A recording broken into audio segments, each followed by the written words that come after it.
Senden ayrı canım xəstə, doğmaz güneş üfüqümdə.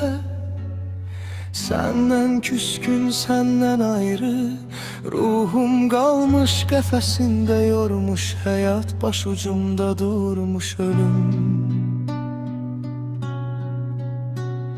Senden gələr şəfam mənim, məlhəm olar bircə sözün.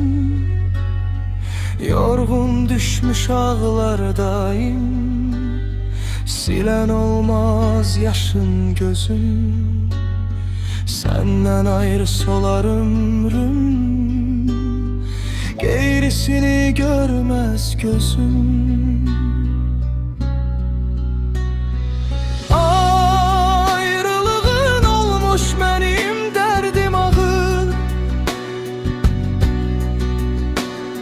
Senden gelmiş nehayetim, bilmem nedir kabahatim. Gözlerini inmedi bahar, bilmem neden gençliğime karlar yağar.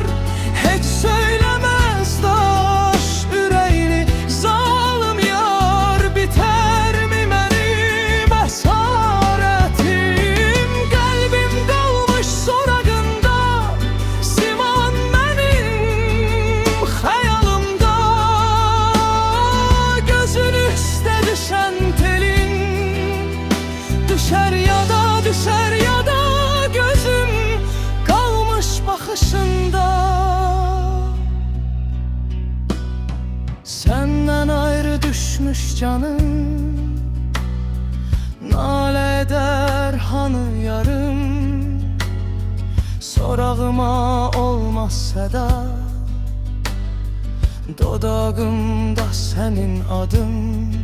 Güler üzün, bakışların düşer ya da düşer